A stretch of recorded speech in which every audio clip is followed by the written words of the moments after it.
Sure. All right, so welcome to session 2. Cynthia, introduce us to chapter 2. Hi there. I want to tell you a little story before we start, and the story is about my husband's family. That my past husband that is deceased, his family came to America in the 1850s. They came from Germany. They came up the Mississippi River, and then from the Mississippi River they went to the Ohio River, and then from the Ohio River they went to a rural southern Indiana. And at that point, there was a group of them that came together on rafts, part of them, and they formed a church called St. Paul's. That church is still there in Indiana. It is a very small little church in rural Indiana, but they spoke German until World War I, and at that point, they decided they better not speak German anymore. So they quit speaking German at that point. But a very strange thing happened after that. You would assume at that point that they, at this time of year and 100 years later, that they would be very well accepted. But just before I went to meet my future in-laws, I had mentioned to an uncle of mine about going there. And I lived in central Indiana. And my uncle made the comment. He says, well, you need to watch out because you're going to go down there where the Germans are. And he was concerned about me going there. And I thought that was strange that even after 100 years, they had still not really been accepted necessarily with the rest of the population, which was a strange thing to have happen. So part of the thing is, part of the questions with this chapter to me was that, why did they come to America? Why did they come to America? Are the reasons different today than they were in the past? And have we helped them acclimate themselves in the community? And that was where part of the question came up about my uncle feeling that way. Well, so the reasons we're going to be looking at for where they came has to do with pushing and pulling. They were either pushed out of where they came from, or they were pulled in to America. And there were 3 major reasons that they came. One was family. They may have had family here already. And so family would have pulled them into America, asking them to come here because they told them all about the wonderful things that are going on. Work would have been another reason. And again, that's a pull in. They came for better living. They came for more interesting work. And some of them came just for adventure. And then freedom was the 3rd reason they came. And that was a push out. They were pushed out of their countries because of political or religious persecution. They were pushed out because of hunger. They just didn't have enough food. Or they were pushed out because there was a natural disaster of some sort in that country.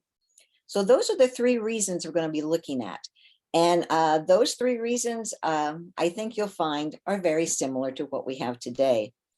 In the chapter, he talks about 2 families and that immigrated here to the United States. One was a family by the name of Raleigh's family, and they came in the 1870s. They came from Bohemia to New York, to Minnesota, to North Dakota, to Oklahoma eventually. And that family, the reasons they came was a freedom from induction into the war, because there was going to be a war and Bismarck was going to be involved in it. And the family didn't believe in it. And they were basically a Czech family. And so they really didn't want to fight for Bismarck. And so they had a family over here in the Americas.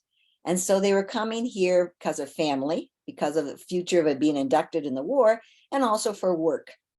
So they came here, and when they got here, they spoke, they had a pattern that seemed to develop that is typical of different immigrant families.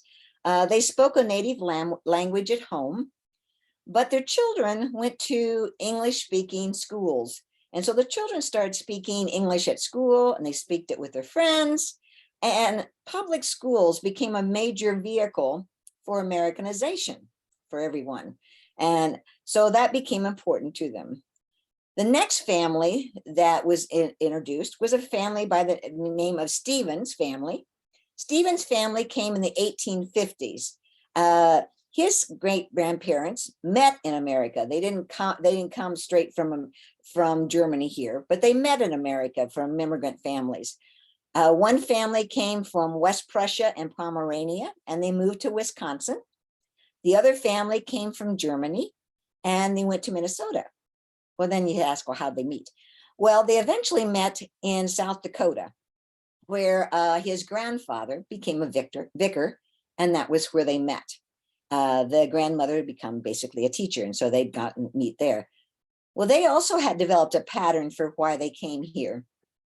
They came here for a better living. Things were getting very tight where they lived at. The taxes were getting very high, and they couldn't pay for the taxes anymore. So they had to sell their property, and they had to sell a lot of their goods because they couldn't bring most of them with it, which is typical of a lot of the immigrants. So they had the pain of leaving behind all the things that they knew before. They had quite an ordeal on their passage here because it took them 10 days to come to America. And during that 10 days, they didn't eat. They fasted because they wanted to hold their money and everything. So they didn't eat during that time. And so once they got to New York, of course, they were very hungry. They also had a risk of new beginnings. It was scary to come here and not know anybody and wasn't sure what was going to happen to them. They came into New York, and then they got on a train, and then they traveled across the country. And so it was a very scary adventure there. But once they got here, they developed a network of immigrant communities that took them in and helped them to develop. So that people speaking their own languages, the same ones they were doing. And the church was helping them. And the main thing that was the pattern that helped them was a determination to improve their lives. They wanted to make their life better. So it gives you an idea of some different reasons why immigrants came, the Lutherans immigrants came. Well, there's a history of immigrants as far as coming here. The earliest ones that we know of were Scandinavians, Lutheran, and Dutch and German Lutherans. And the earliest community that was developed was in 1638. So I've been here a long time in the Delaware Valley area. But it didn't hold very long because the churches in Europe didn't send them a minister. And so they eventually switched and went to another church, became a church because they were speaking their language. And so that helped them. So they left. But eventually more Lutherans came. In the 18th century, we had Germans that came. And during that time, they went to Pennsylvania and the Carolinas down here. Then in the 19th century, we had the largest migration. And the largest migration were Germans and Scandinavians. And they went to the Midwest, which is where I'm from. It's in the Midwest. They still today have the largest population of Lutherans. They're in Minnesota, Wisconsin, Pennsylvania, Illinois, and Michigan. So why did they come? They came to escape poverty. They came to escape rigid social systems where maybe they couldn't move higher in the system. They always had to stay at the lower echelon of jobs. They came for religious and political persecution, and they came for adventure. But what was the interesting thing that happened when they came here was a large amount of them left behind their church ties, and they didn't become involved in the church at all. They just left it behind because there was not anything here for them. So they left it, and they haven't come back to it. In fact, in the US, Lutherans are only 3% of all the population. So a fairly small number there. So it's a challenge for the church that's mentioned in there. And that one of the big challenges for the church is that people want to worship God and hear God's word in their own language, which creates a problem for churches that are established. When newcomers come, they want to have a church that speaks their language. Well, if you don't speak that to German or whatever it might be, then they're going to walk away from you. And so one of the challenges for the church is to minister to newcomers. Well, then they also have the challenge of ministering to the old and young, because a lot of the old spoke German when they came here, and the young learned English. Well, then the young wanted the church to be in English. So it became a challenge for the churches during that time. Well, a group developed during this time period to try to help immigrants coming into the country, the Lutheran immigrants. And it was started in New York, and Pennsylvania joined it. And they were to protect Lutheran immigrants, and it started in 1862. And it was the roots of what we have today of the Lutheran Immigration and Refugee Services. They set up what they called a general council, and the general council oversaw immigrant work in this country. They provided, they found a building, and they set up this building to provide no-cost lodging and free meals for immigrants coming into the country in New York. And that was lasted for 25 years, which is a good amount of time for it to go on like that. Then in 1939, Lutheran Immigration and Refugee Service started. It was not started for all Lutheran refugees. It was started to resettle Lutherans fleeing the Nazis. And so that was a reason it was started in 1939. But after World War II, there wasn't as many people coming from Germany to be resettled again from the Nazis in that area. So they decided they did more work with other countries.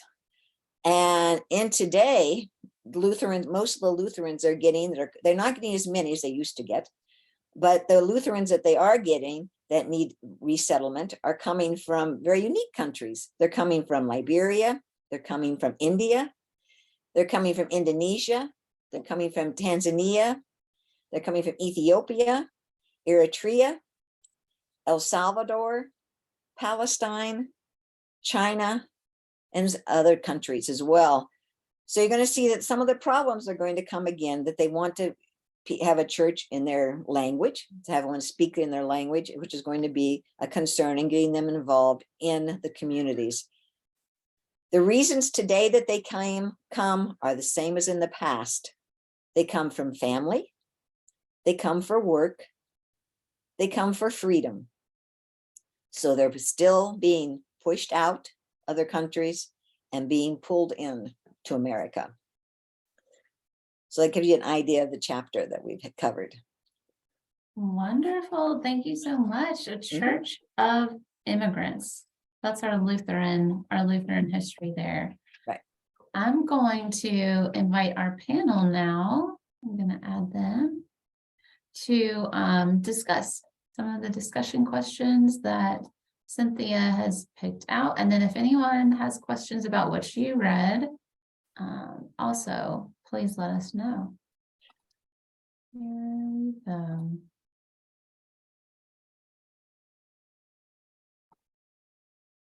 Cynthia, go right ahead. All right. The question that I was thinking that we might talk about is the number 2 in the questions in the back of the book on page 211. It talks about name at least one major cultural change in the life of the congregation or the neighborhood since its founding that your church is today. And how's this change made the congregation stronger, or how has it made a challenge for the congregation?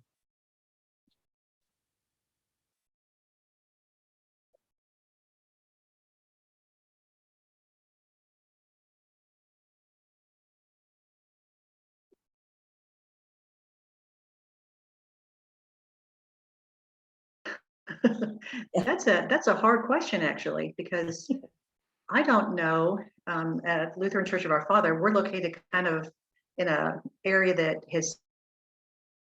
it's relatively undeveloped compared to, say, a downtown situation. It's barely suburban. It's kind of bordering in the rural, maybe. I would say there's been a Hispanic influx.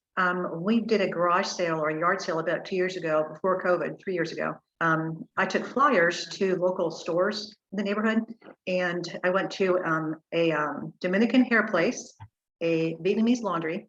There was a place called, El Milagro, a grocery store that I think was maybe Salvadoran. and lots of businesses from different ethnicities in the area. But I don't think where we are necessarily, there's one, dominant ethnic group that has moved and that's affected our population, the church. That's a great question though, because I think that a lot of us are so used to coming to church from someplace else that we don't necessarily live right next door to where our churches are. One of the things I noticed in our community is that there is a large homeless population in where I'm located. And that is a neighborhood that as you said, most of us come from someplace else to come into our church. And that has become a concern for it too, as far as the homeless, and what are we reaching out to them, because we're right in the middle of that population. So that may be a concern for us as well. Also, the other question I was interested in, it was number 3, which is, are any of your current members or attendees immigrants of any kind? And if not, how can your congregation begin to understand immigrant issues and invite immigrants into the community of faith? And so that would be another question I'm interested in answering too.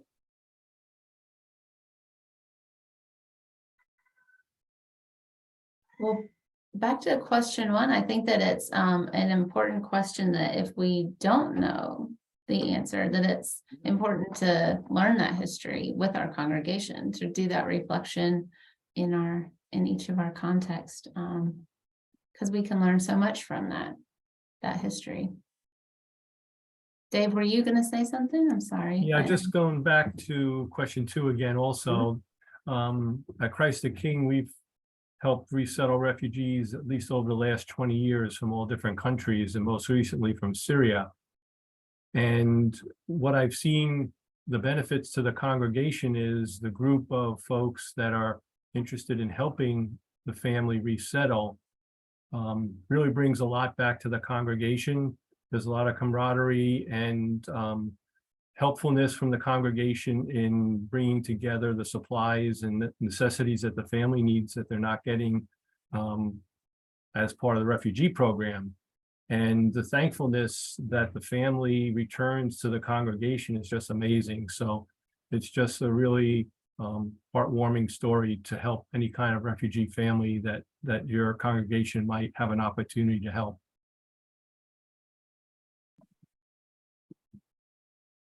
You were talking What's about interesting is go ahead, Cynthia.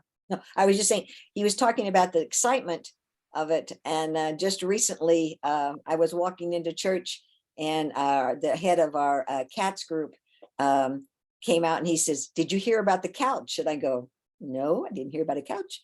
And he was saying that they had gotten requests, there was a request out for a couch for a Ukrainian family that was quite large. And they had a member of our church that said, "Fantastic, he had a huge couch they needed to get rid of." And they were so excited, that we were able to provide this couch and get this, move it to there. And so, as you were saying, David, they're excited. People are very excited about when we can provide things to others for us. And that just was fascinating me that he couldn't wait to stop and tell me about the couch that they'd gotten moved over. I think another challenge with this, when we're dealing with immigrants and refugees, is acknowledging and respecting their own religion that they bring with them. When we're dealing with this Afghan family, they're Muslim. We don't have a mosque in Hickory. The closest one, I think, is in Morganton. We have transported this, the family, to an event last spring when they came in to an event at that mosque in Morganton, and they really enjoyed the camaraderie and the relationships and the fellowship with other Muslims there. But it's not something that's easy to do, and it's a challenge to help them to keep up with their own religious traditions when it comes to worship, especially given work schedules and times that the mosque is open and transportation. But I think that acknowledging their religion, respecting that. We're not trying to convert them. We respect their religion, and we would like to help them practice that in a formal setting as much as possible. But it is challenging. We have mainly Latinx immigrants in the Boone community, and they are primarily Catholic, and they have opened some of their own churches. But I did want to mention that a mosque recently opened in Boone. It's not like got its own like building, that kind of thing. But some of the local community members opened a mosque. And the local newspaper actually wrote a story about it, which I found interesting. Was that related to new refugees or immigrants coming, or no? There's only been a few refugee or immigrant families from like Afghanistan come into Boone, but there are a few restaurants where the people who own and run and work at the restaurants are Muslim. There are people at the university who are Muslim. And so I think they came together and opened up the mosque. It was actually a local business owner who had the impetus behind it. Wow. Susan, did you have any other thoughts? Well, I saw Gloria's comment in the chat about the members from Liberia at her church. I would love to hear about that actually, because it is hard when you have so many different faith practices, and it is so important, as Betty said, not to make somebody feel that you're in a conversion mode, you know, that you respect their differences. I'd love to hear from Gloria if she wouldn't mind talking about that. Well, quite honestly, I don't know them real well. And now I'm thinking, am I right that they're from Liberia? I'm sorry, but I forget things too easily. But they are quite integrated into the life of the congregation. They speak English well. They, I don't know how long they've been here. And I believe they're professionals, the parents are. They have a daughter that's in the youth group, and the parents and that daughter went on the crop walk with us just a week ago and participated in that. And there's another, they didn't know the person before they came to church, but they're from the same area. So there's another family. I don't know what configuration that other family has. But it's not like, I think it's a middle-aged adult woman, and then her mother, and I think some children. But again, she's also a professional. I think she's a nurse. So, and she's a lay minister like I am. But, you know, even though it's kind of COVID now, we don't really spend a lot of time in community. And we go to Advent Lutheran, which is in the university community, so of Charlotte, I'm sorry. And we all live in so many different directions that it's not like you can just see each other in the neighborhood, you know. One interesting thing that our congregation is just birthing is outreach to Latinas. We have a young man from Peru who goes to the university, who is very active in our congregation. And he has been doing some canvassing. And just a week or so ago, an older gentleman who's fluent in Spanish, the young student who's from Peru, and our pastor got together, invited the people that he's reached out to in for a meal. And I just read the report, and I think it went quite well. They're providing ESL classes for them. And the issues that the community brought up are issues that many parents have and many immigrants have. So we're really hoping that since they've identified those things, like they want help with parenting, they want help with activities for their children, and different things like that. So we're just beginning to try and reach out and find persons who are resources who can come in and help them. So that it's just being born, but I think it will really take off. Advent is very social ministry minded. There's always more to do than you can do. Thank you for sharing, Gloria, and for all that you're doing. So chapter 2, any other thoughts on the Church of Immigrants?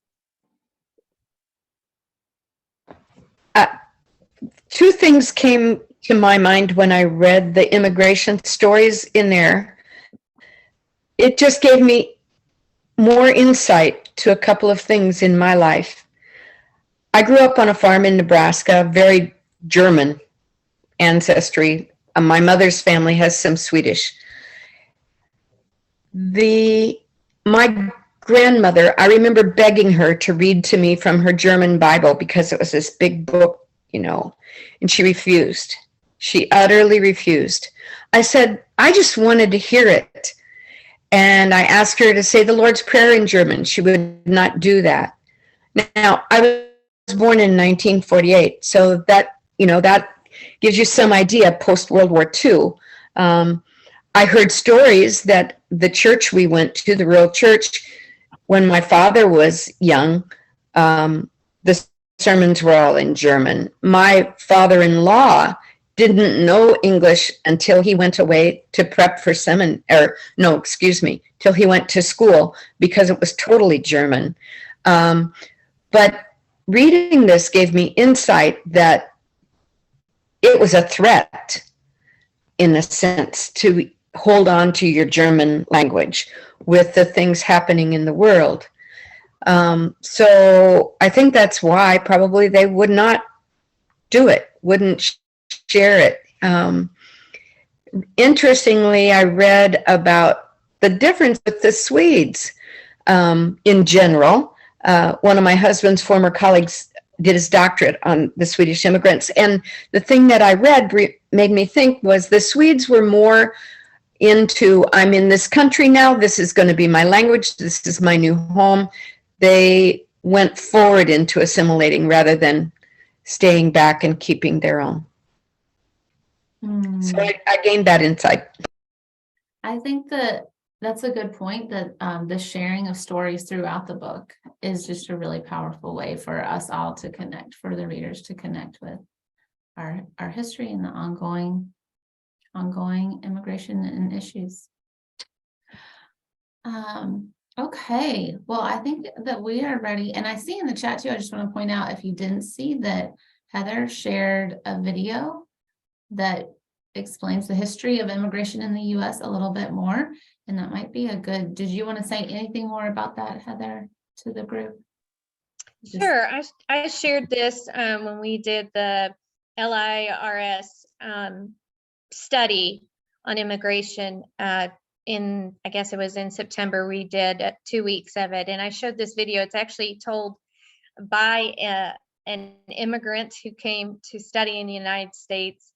And it's just, it talks a lot about Germans and the impression of that the people in the United States at that time had of Germans coming, including things that Ben Franklin said about how the Germans were not going to be good for the country they were trying to make. And I just found it quite interesting. So it's about 15 minutes long, and a lot of the history pieces that are told in our book are retold in this video, which was great. But it just gives a little bit different impression told by an immigrant. Yeah. Oh, wow. I'm excited to watch. I'll share that in the next email. And that reminds me, I also need to share the video from last week in our email. Thank you.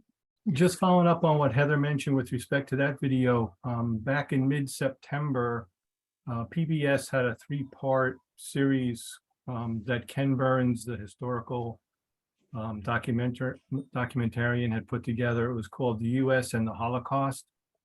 And it talked a lot about the immigration history in the United States and with respect to Nazi Germany, et cetera.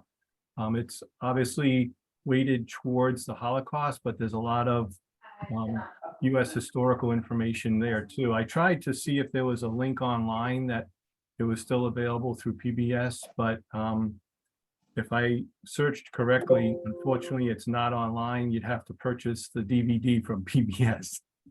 But for those that may have seen it, it was really worthwhile. Nice. And I did want to just reference Bob Lake's comment about there being more than one Lutheran church in a town at different times, one being English speaking and one being German speaking. And I know that there's still some of those churches, at least in the ELCA. I know of at least one in Minnesota that still speaks Norwegian, I'm pretty sure, in their congregation. They all now speak American. But Yeah. but historically, the younger people started speaking English, and some traditional ones started Germany. So there are, right on the main street, 2 large Lutheran churches with the affiliation. And I think they used to tell me that at one point, way back when, the German-speaking older people, the grandparents, would come to the first service, and the English-speaking younger people would come to the second service. And and I know about Ben Franklin and his concern about whether the German was going to become a second language for Pennsylvania, because there were so many German immigrants, not just Lutherans, but just German immigrants, period. So, Wow. Yes. Thank you. All right, Dave, are you ready to jump into chapter 3 to talk a little bit more about the nation of immigrants with us? Sure, absolutely. Okay. So chapter 3 is somewhat of a historical summary. So hopefully everyone's a little bit interested in the history aspect of the immigration laws within the United States, et cetera. So we'll get into that. And I'll try to pull in some relevant aspects in today's news, et cetera, that is similar to what we've heard through history. So starting out, chapter 3 starts on page 57. And it notes that the United States is one of the few nations in the world that understands itself as a nation of immigrants. Throughout American history, immigration has often been controversial. Indeed, aspects of American immigration settlement have been brutally violent and shameful, most notably the capture, enslavement, and forced migration of persons from the western coast of Africa, and the displacement, disempowerment, and decimation of the Native American peoples. Yet throughout American history, immigration ultimately has been seen as a positive force, a source of strength, pride, and renewal. Immigration is part of our national identity. American immigration history can be understood in 2 eras, before 1921 and after 1921. And some of that has to do with the World War I, as we've been talking about the effects of the world wars on immigration. Before 1921, the default position in American immigration law was the open door. Anyone could come into the United States except, and then there was a list of people that we did not want to accept into the country. But since an act of Congress in 1921 that instituted immigration quotas, the default position in American immigration law has changed and has now been a closed door. No one may come into the United States unless, and then there's a series of criteria that have to be met. So all of these criteria work only when the overall national annual quotas and the country of origin quotas have not been filled. But as we know, the situation has become much more complicated since 1921, as more and more immigrants are trying to come into the country. In the immigration era prior to 1921, in the colonial era, immigration to America was largely unregulated. And some of the discussion in chapter 3 overlaps with what Cynthia was explaining from chapter 2. They go hand in hand. The settlements of the colonies required many industrious people to move the country forward. And as was mentioned by a number of attendees in the meeting, Ben Franklin had some maybe somewhat controversial opinions at the time, and that's described in more detail on page 59 for those that have a copy of the book that want to look at that later. In the early republic, immigration remained largely unregulated.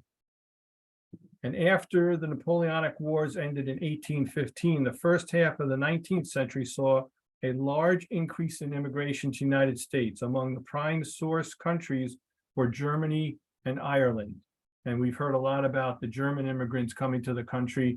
Ireland, of course, had the famine from the potato famine in the mid 1800s. And so a lot of Irish came to the United States at that time. And then during the Civil War, it was apparent that immigration was one of the many regional differences that divided North from South. Most immigrants to America had come to the northern free states. Then the half century between the Civil War and World War I was the time of the Great Migration to America. It was attracted by those same factors of family, work, and freedom. Millions of Europeans crossed the Atlantic to start a new life. They came from traditional immigration source countries, Britain, Germany, Scandinavia. In increasing numbers, however, they also came from Eastern and Southern Europe, from Russia and Slavic lands, and from Italy. An estimated 3/4 of the immigrants stayed in America. They did not return to their home countries. So throughout much of the 19th century, 1 out of every 7 people in the United States was foreign born. Even on the West Coast, Chinese men had been recruited to help build the railroads and work in the mines, and Japanese followed, many working in agriculture. As far as the era after 1921, America's involvement in World War I led to an intense concern in American society in which national pride and the need to mobilize for war mixed with fears of alien traitors and anti-German prejudices.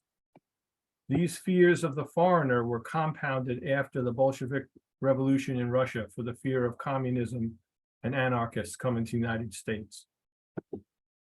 These prejudices against foreigners and fears for national security led to a movement to restrict immigration. That movement succeeded in Congress in 1921.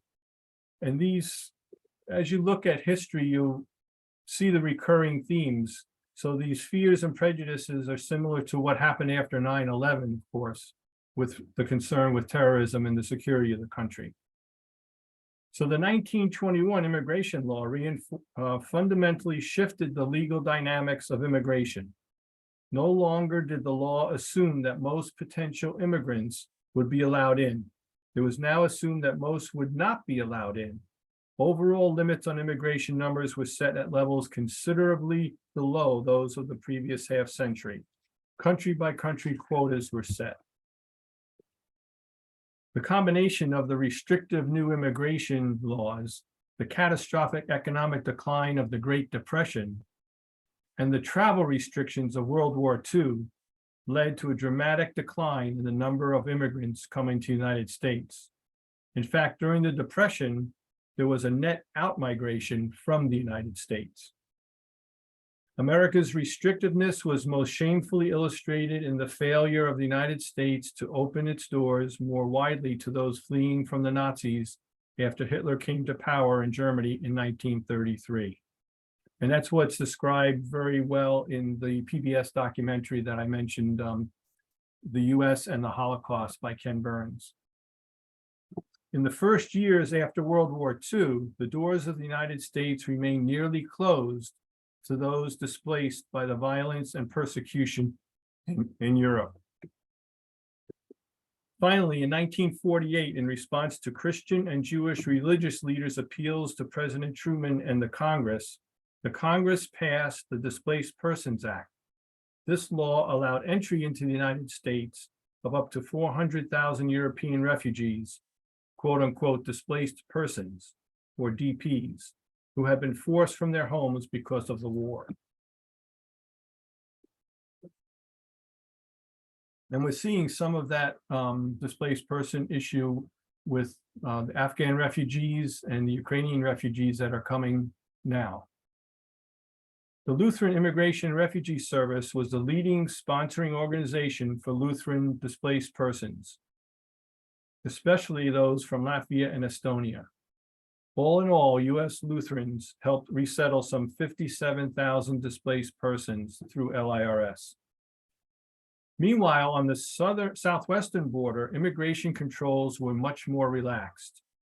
The U.S. Border Patrol was not established until 1924, and serious border enforcement did not begin until after World War II. It became common for Mexican workers to come north for a season or a year, then return to their homes and families in Mexico. And then there were more changes in the immigration laws from 1965 to the present. It changed in a major way in 1965. Congress did away with racially discriminatory national preferences, the preferences from the 1920s that favored immigration from Northern and Western Europe. In their stead were set up equal country-by-country quotas, as well as strong family unity preferences. The impact of the 1965 law has been to dramatically increase immigration from Latin America and Asia. And then in April 1975, Saigon fell to the North Vietnamese and Viet Cong forces, and the government of South Vietnam collapsed.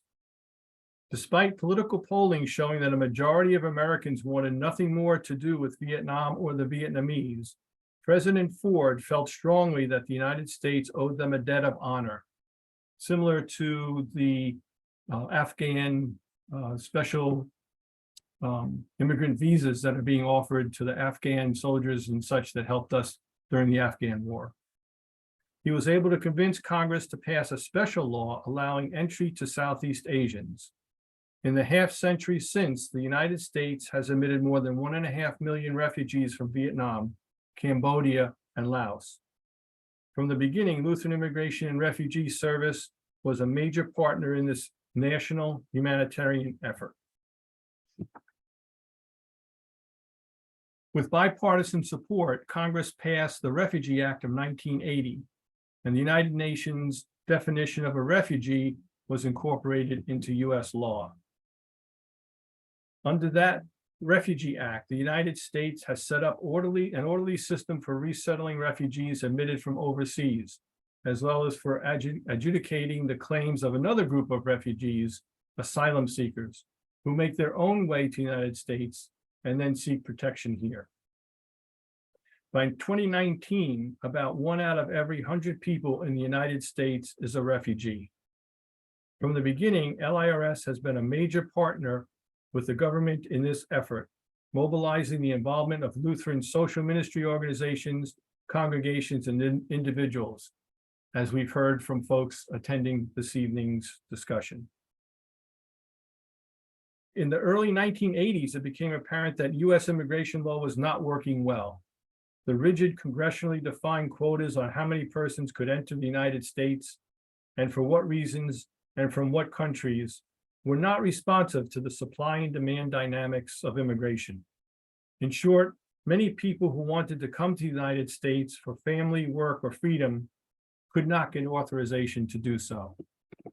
So in 1986, Congress passed a law that on the one side sought to deter future unauthorized presence in the United States, but on the other side, Congress granted amnesty to undocumented immigrants who were already present here. The 1986 law, however, failed to set up a mechanism to adjust future immigration quotas up or down, depending on immigration supply and demand. Thus, within a few years, the undocumented population in the United States began to rise again, And today, we're looking at over 11 million undocumented immigrants in the United States that are seeking a pathway to citizenship.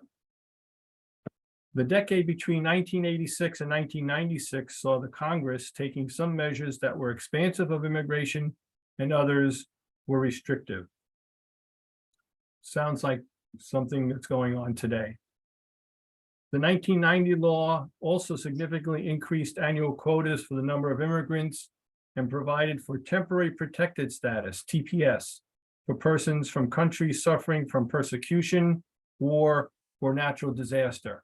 And we've seen over the last 10 years or so, temporary protected status being offered to people from Haiti due to the earthquakes, et cetera, that country has gone through, Ukrainians, Afghans, Syrians, and many others. And then in 1996, faced with growing popular concern over illegal immigration in the sense that the United States was losing control of its borders, Congress on the one hand protected legal immigration, while on the other hand adopted much sterner measures aimed at punishing and deterring illegal immigration. And some of those we're dealing with today with respect to people being put in detention facilities and deported. As a result of the 1996 congressional action, there's very little mercy left in American immigration law and very little discretion for an immigration judge with respect to deportation. As I mentioned earlier, after the attacks of September 11th in 2001, Congress passed a number of security laws. The Homeland Security Act of 2002 established the Department of Homeland Security. As a part of this law, the Immigration and Naturalization Service, INS, was taken out of the Department of Justice, dismantled, and placed into the new Department of Homeland Security in three pieces: the U.S. Citizenship and Immigration Service, Customs and Border Patrol, Customs and Border Protection, and Immigration and Customs Enforcement, ICE. Officially, as part of our national effort to protect our homeland security, the positive contributions brought by the overwhelming majority of immigrants are overshadowed by caution and suspicion of the foreigner. This is kind of a reenactment of what we went through in the 1920s after World War I. It's become more and more apparent that our nation's immigration law is broken and needs to be fixed. However, the debate has become so polarized that major congressional efforts to achieve comprehensive immigration reform collapsed in 2006, 2007, and 2013. And the Trump administration enacted the most anti-immigrant and anti-refugee policies since the 1920s. And as a result of those policies, the Refugee Resettlement Infrastructure, LIRS, Lutheran Services Carolinas, Catholic World Service, all these organizations were the infrastructure was decimated to help refugees, and it's just being reconstituted. The Biden administration increased the cap on refugees over the last 2 fiscal years to 125,000, but only 10 to 20% of those people are actually being resettled as refugees. So we have ongoing issues with our immigration system with respect to the DACA program. As you might know, it's Deferred Action for Childhood Arrivals, the young folks that came to the country that have been working here and want to stay and get a pathway to citizenship. The detentions centers, as I've mentioned, with respect to rather than having alternatives, and deportation, and the Title 42, which is related to the COVID pandemic.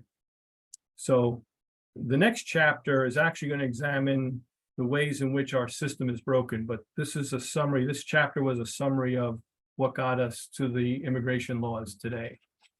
So I'm glad to answer any questions. We have some questions in the back of the book in chapter 3 that we can talk to the panel about if you'd like, Carissa. Yeah, no, I'm recognizing that you mentioned a lot of definitions and like acronyms that are used in the immigration space. That was good and helpful. This chapter helped give a good, just gave a really good summary there of that for people who are familiar, who are not familiar. Right. There's a lot more detail obviously offered throughout chapter 3. I tried to cherry pick the key points so that we can get through this evening. Yeah, yeah. Anything in there stand out that that our panel would like to highlight from this chapter? So that's kind of the first question from the back of the book. It talks about what about this chapter's history of immigration surprised you, made you proud, made you sad, made you want to take action? So that's kind of the first question to prime the panel. Yeah.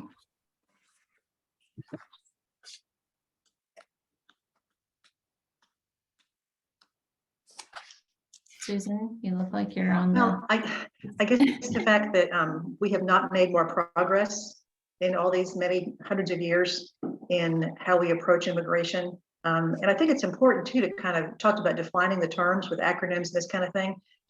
We refer to refugees and asylees as pretty much the same thing. Excuse me. And they're actually seen a little bit differently in terms of immigration into the actual country level. The UN High Council on Refugees kind of defines that distinction between the two of them. I think Dave referred to how an asylee is coming on their own to a country from which they're escaping, and a refugee goes to a first party and then to a new land. Like, for example, our Afghan family at our father, they were, I'm trying to think, they went to an Air Force or an Army base in Germany first. From there, they actually had been, I think, in Dubai before they went to Germany. And then from Germany, they went to a base outside of Virginia, in Northern Virginia, I guess it was. And it's that path that gets you into the country that determines which one you are. But it is discouraging to me sometimes to see, we feel like we're making progress in some of these areas. And then at the human level, when there's suffering involved on people's lives in a very real way, we're not where we should be. And I think people of good heart care about this and want to make that progress, whether you're faith-based or not. But I'd like to see more progress there. And if anybody has a great idea, let's hear it. One of the things that strikes me, a woman named Beverly was on this team for a while until she moved to Texas. And one of the comments that she made a couple of times is that these immigration laws really have a lot of white privilege in them. Mm-hmm. And that people of color tend to be much more negatively affected by the limitations put on immigration or even refugee or asylum status. And I think that's really important to highlight, is that even I think people coming from the Ukraine versus coming from Afghanistan may be treated differently because they're more likely to be white. They're more likely to be from the Christian tradition. They're not brown. They're not Muslim. And so I think that we need to admit how much racism and fear of the other in that way permeates a lot of these laws.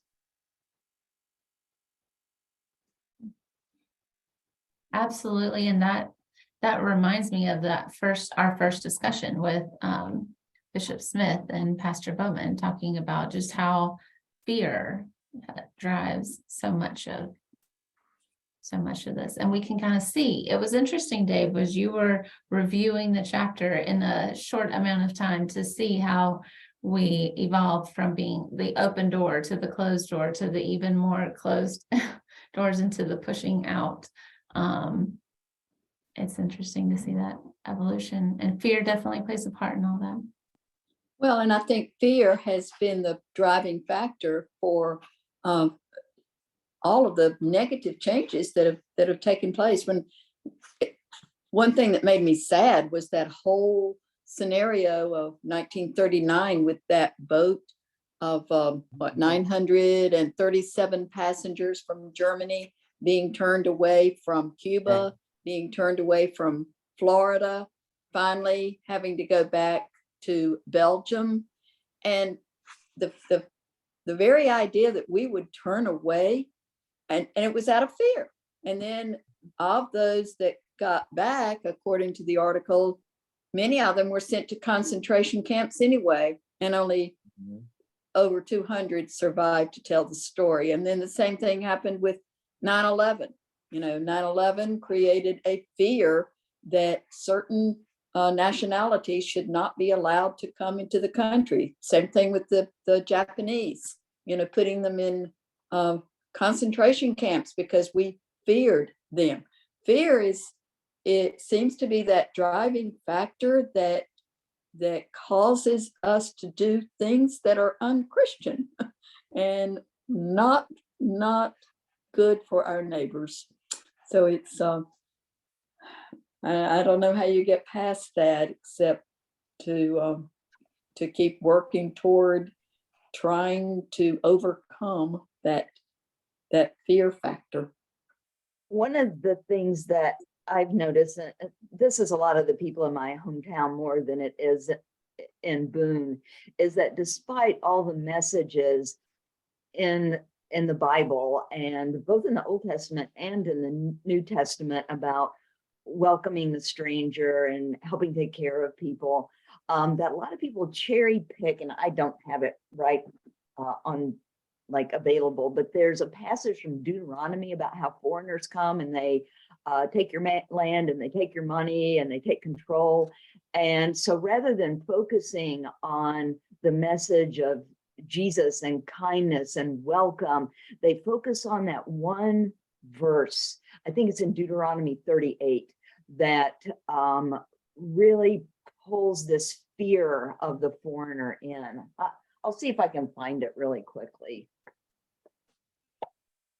Yeah. But somebody else In can addition to the find it. fear aspect too, what the book brings out, and related to what Betty described as the St. Louis, the ship that got turned away from Cuba, is the anti-Semitism back in the day. That even though there were stories, and that's what Ken Burns's documentary, The U.S. and the Holocaust, brings out, as though even though the newspapers in the U.S. were detailing the horrific treatment of the Jews in Europe, there was, for whatever reason, anti-Semitism in the United States that did not want to accept Jewish immigrants in the country. And unfortunately, 90 years later, we're still dealing with that insanity. And it's not just isolated to immigrants and refugees. That fear factor becomes a defense for people who retaliate against and hurt people of color.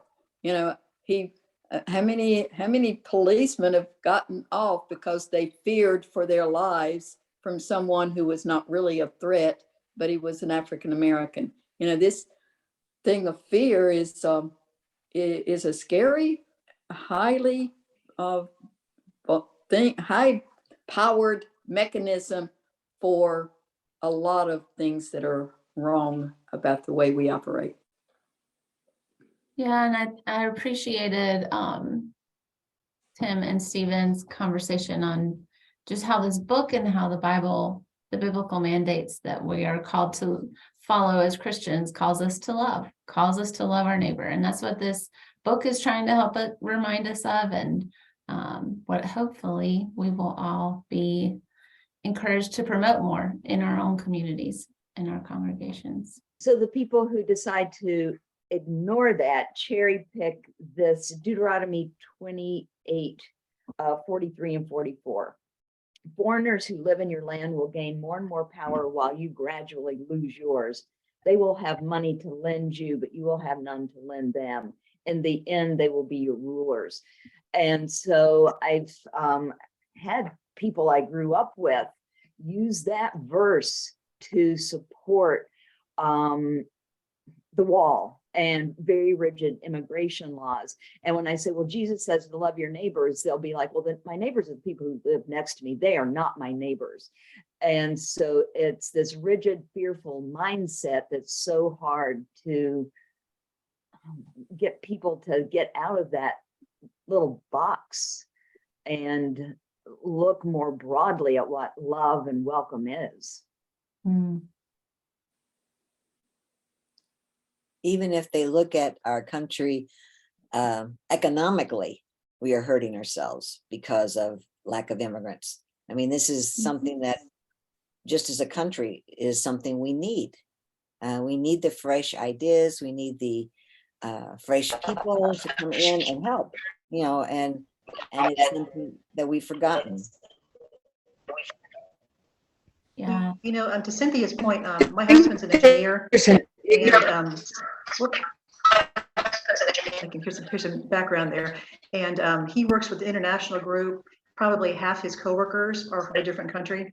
And yet they've had to have a couple of fellows who are engineers go back to their homes of origin because their visas expired.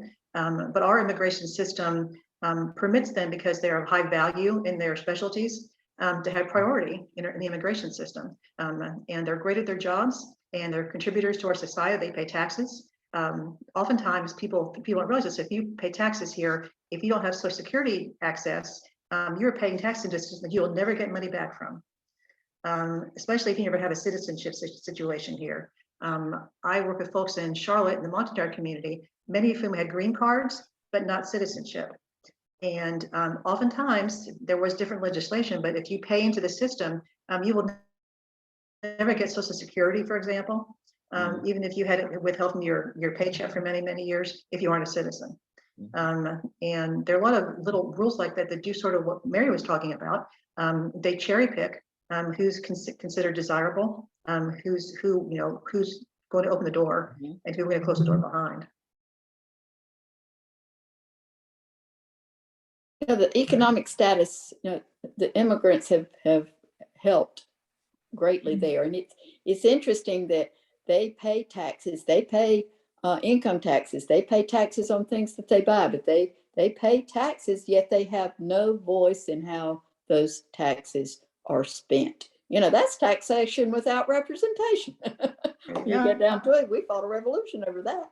But I think it's interesting that we make them pay their taxes, but the pathway to citizenship is so thwarted, so expensive, and so difficult to navigate that it's very hard for them to ever get to the point where they have a vote on how those taxes are spent. Good points. So good. We do have a comment in the chat I want to get to before we run out of time. And I didn't know if Dave or anyone else could speak to Heather's comment about frustrations around the length of time it takes to process paperwork, and the fact that asylum seekers are having to apply yearly to prove they still need asylum. But their paperwork for citizen, the whole paperwork ordeal. Is anyone willing to speak to that or able? The only thing, I'll take a stab at it if someone else wants to also add in, but I guess right now, it's the different webinars and such with respect to immigration that I've been listening to. The Biden administration is trying to streamline more easily some of the paperwork that's involved. I know it's a very cumbersome process. The whole pathway to citizenship, though, is a law that's got to be mandated by Congress. And as the chapter discusses, there's been numerous attempts by Congress to refresh the immigration law. Unfortunately, we have such a partisan, toxic environment in Congress at this time that unfortunately there are some bipartisan efforts to work on the immigration law, but until after the elections, there's some push between November 8th and when the new Congress would come in early January to get some of these laws pushed through, but there's going to be a lot of clamoring for stuff to get done. Unfortunately, it's tied up in the courts and with Congress. I have a friend who's Hispanic, and she was saying that her mother came over in the 80s, and only in the last 5 years has she been able to get her citizenship due to expense primarily. It cost something like $10,000 to $15,000 before she was able to finally get all of the legal fees and other kinds of fees that were needed, plus the paperwork and the documentation, and took her almost, what, 20 years or so to get her citizenship. That's, we should do better than that. And as many years as we've been working on it, I don't understand why it takes people who are pretty smart so long to figure it out and get it done. Oh, yeah. Oh, yeah. Well, I know that this team, the immigration and refugee team, has talked about wanting to get engaged more in advocacy efforts around immigration reform and legislation. And so, so I look forward to seeing that work that you all will get involved in and helping to push that legislation forward. We actually had a call with Giovanna Oaka, who's the ELCA Migration Policy Program Director in DC. She had set up a virtual meeting with some of the staff from Senator Tillis's office to talk about the DACA program, Deferred Action for Childhood Arrivals, because the courts were getting ready to dismantle that program. And there's hundreds of thousands of young folks that are in the country working and paying taxes, as Betty was talking about. So we had a discussion and they politely listened, but there was no prospect of movement on protecting the DACA program. All right, well, that is going to conclude our session for tonight.